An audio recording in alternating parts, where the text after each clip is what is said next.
trip, back-to-back Thursday night against the Bucks, Friday against the Nuggets. Ocho? Yeah. What you think? You think LeBron? I mean, Hey, I can listen. see him missing another week. You can't play. You can't play with soft tissue injuries now. No. You cannot play with soft tissue injuries. Groin, hamstring, any soreness with the Achilles, any soreness with the knee. Calf, hams, quad. Calf, man, adductor. You can't play like that. You got to make sure you all the way healed. And then when you do come back, you can't come back not to play in the game. You got to start in practice. You got to start in practice and see how much energy you can exert. And if you feel anything tug, you feel anything pull, you feel that little pinch, that little catch. But it's such a great feeling though when you have a soft tissue injury like that, and you see how far you could push it, and you don't feel nothing. You go a little extra harder, and for the groin area, you really can't put no compression there. You know, the hamstring, you can tighten it up. You put the wrap around, right, to keep it tight, to keep it warm. The groin area, there ain't much you can put there, huh? No. Ain't much you can put there. So I'm kind of nervous for LeBron, especially at his age, because as you get older, you heal a lot slower now. Yeah, you do. Even as advanced as technology is, you heal slower. I hope he can get back as fast as possible. I hope it's not. I'm sure they have different grades when it comes to groin injury. So I'm hoping it's not that bad I'm hoping it's a grade 1 and not that serious. So hopefully he gets back soon. But I know one thing, but them soft tissue injuries, boy, ain't nothing to play with, because they'll set you back even further if you come back too soon. Yep. I think, that definitely what happened to Ocho if you come back too soon. The thing is that trying to push it, because normally soft tissue injury is a sudden movement. Yep. Now all of a sudden that thing, because you used to being able to go, I got to get the ball. Yeah. I just take off. Yeah, whoa! Why you moving so fast? What was that? Slow your ass down. Hey, get your attention real quick. It does. Having dealt with hamstring injuries, and had an adductor. I had a groin injury, and man, it wasn't that bad. Right. But what happened was I didn't realize I had a groin injury, but it was coming on. And Ocho, we go away for training camp, and I'm on the diving board. Right. I'm trying to hit me a 1.5. I'm hitting me a pike. You know what I'm saying, Ocho? Right. I feel like Greg Lougain or something. I'm like, Right. Man, I woke up the next morning. It was hurting? Was it? Well, you ain't feel it while you was going off the board? I ain't feel nothing. I'm in the water stroking. Right.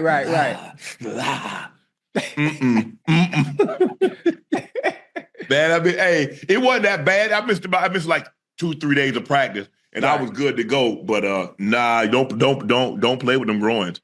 Don't play with them groins. Don't play with any soft tissue. Right. Like you said, because what happens is the sudden movement that will cause it to grab. Yeah. And then you go, and your thing is like, before you know it, you done gone harder than you should have. And the one thing you don't want to do, and I've seen people do it, tear that ham off the bone, tear that quad, a rip a groin. Yeah, you don't want them product problems. You don't. Huh? I know the Lakers facility. I know they have it. The pool work with the treadmill. Yes, that'll get you going, so you're not. Straining. Oh yeah. It take the buoyancy and don't put the weight on. Yes. You still get your conditioning. You don't put much weight on it just to see how much you can actually open up. Yes, but because of the resistance of the water, it won't allow it to grab. Yes, and pinch like it should. If you were not free weight, what's the word I'm looking for? You were on your own and using your own strength. That water and that resistance tends to hold you back. The water gives you buoyancy. So basically, you're not even a third of what you normally would weigh. Exactly right. If it was doing it. So the Ravens had that at facility because my knees, my last year there, because I had so much fluid on them, Ocho, I couldn't practice. So my conditioning was getting in that pool, doing that 10, 15 minutes in the morning and doing it 10, 15 minutes. And that was my conditioning. Right. Because I had to take all the pressure off my knees, knowing I'm going to get them drained on Sunday before the game, ice them things up. Then I'm going to warm them up so I can go. Right. And that's what it was. But you have to understand, because, look, I got to get conditioned. I mean, to just go out there on Sundays. Oh no, man, that's a tough task. There, it is. Conditioning is everything because when you get tired, all of a sudden you get lazy with your eyes, you get lazy with your arms, you get lazy with your head, all that stuff. You don't want to get out of those breaks. The ball's up on you before you know it. Yeah. There is no worse feeling than being exhausted and knowing you still have a task to do playing a sport. Oh yeah. I ain't telling you what somebody told me, chat. I'm telling you what I know. I've been there. And I look back on Ocho, I say, man, had I not been tired, I'll never forget, 1995. Had I not been tired, that first game of the season against Buffalo, I'd have gone for 250. I went for 180, but I was exhausted. Right. And I dropped like 3 passes just because I was exhausted. Right. Just because I was exhausted. Man, I was like, bro. But hopefully LeBron is a fast healer. He does a great job. He has a great team around him. Yeah. They say $1 million when you got a guy on call 24 hours a day. Oh, you eating up some time. He got medical people. He got a chef that's full time. Right. He has all this. LeBron James is spending more than $2 million a year on that body. On his body. Trust me. Because I know what I spent when I played, and I ain't have nobody full time. Right. I ain't have nobody full time. I mean, Mike Macias travels with the team. Yeah. Mike Macias, that's LeBron's only client.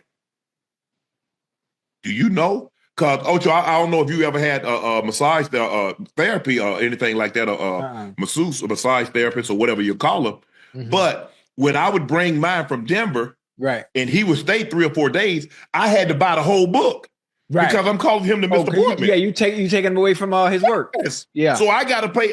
Hey, he might have 6 or 7 appointments a day at $150, $200. I got to buy that. Yeah. If I went in for a week or 2 weeks, I've got to buy all those appointments on top of what you got to get. On top of what I got to pay him.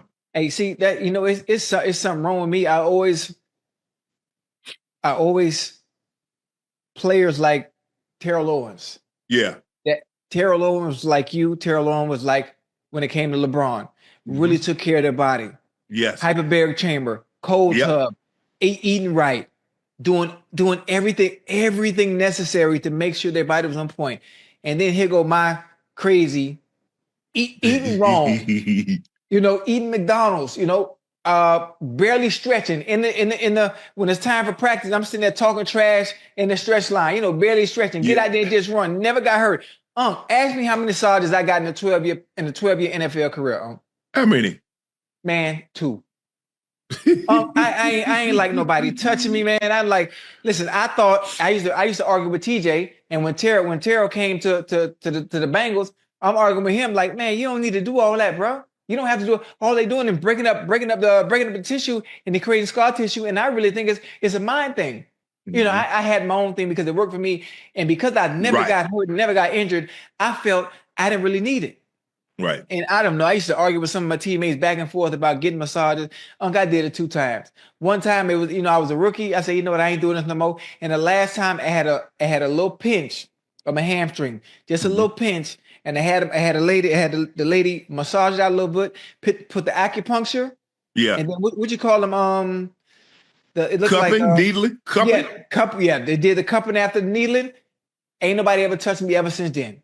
I don't know. It's weird. I felt it was a mind thing. They give you a massage and all of a sudden, mentally you think, oh, I feel better.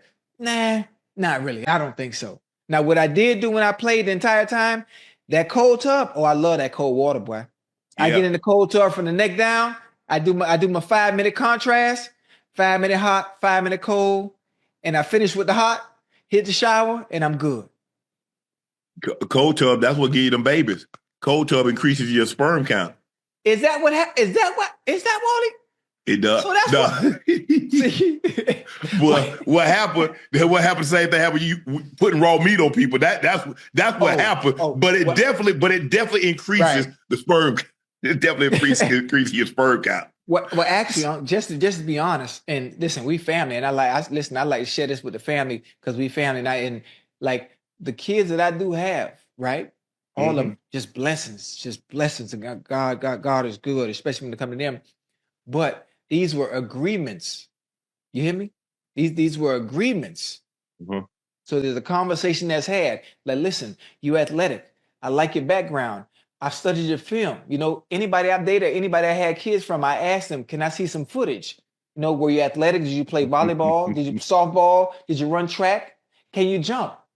You know, so. And I'm a little worried about your guys. So tough night for the Lakers Saturday. Not only did they lose to the Celtics in primetime in Boston, they've lost LeBron James with 6 minutes left in the fourth with a groin injury. He's expected to miss at least 1 or 2 weeks with a groin strain, sources told our Shams Charania on Sunday. Now, the Lakers have one of the hardest remaining schedules in the league. That, according to our ESPN analytics, and they face the prospect of facing teams like the Nuggets and the Bucks twice in the next week and a half without LeBron. All right, let's bring in our guy, Brian Windhorst. Windy, good morning. Thank you for being with us. Shannon, I'm coming to you first. Obviously, as a Lakers fan, what's your level of concern for your squad? I'm concerned. I don't think when LeBron left, they were the 2 seed. I'm not so sure they're going to be the 2 seed guys once he returns back. If you go back and look at the schedule, and LeBron complained about this, I think they played about 7 games since February the 25th. And you're like, well, that's they've been doing that. But 40-year-olds that you're asking to play 38 minutes a night, and even though the load has been lessened by the arrival of Luka and the emergence of AR, he's still putting up big-time numbers. He's still doing an awful lot, and he's 1 assist away from a triple-double. So you're asking a lot from a guy that's 40 years of age to play at the level in which he's playing at. So I think that's concerning. We just saw this, the rest of the schedule, a lot of the schedule up on the screen. He's played a lot of games in back-to-back days. I'm concerned because I'm not so sure that they're going to be at, well, I know for certain they're not going to be at 2 once he comes back. You're just trying to hold in and to make sure you don't slide past the 6th spot. You see the Warriors, they're emerging, but I'm not overly concerned. But I do think they're going to slide down. We see Memphis starting to do a little something. Houston is taking a kind of dip towards the other way. But I'm concerned for the simple fact, and this is why you got Luka. You believe Luka is a guy that can dominate the game and can take the game over on a consistent basis. Now it's time for him to do that. AR is going to have to play big minutes, going to have to play really well, but the auxiliary players are going to have to play even better than when LeBron was there. Well, here's the deal. Shannon Sharpe, I know, Wendy, you were supposed to go, but damn it, I'm jumping ahead of you because Shannon Sharpe said something, and I'm alarmed. You know, he said up there, says he doesn't know. He's concerned about the Lakers falling out at number 2 seed. Here's what the hell you need to be concerned about. You need to be concerned about them Oklahoma City Thunder. That's what you need to be concerned about. It ain't about them falling out because LeBron's going to be out for 2 weeks. You need to be concerned about the Oklahoma City Thunder and the fact that they're going to take your Lakers and bounce their ass out of there. That's what you need to be concerned about, Shay. Stephen A.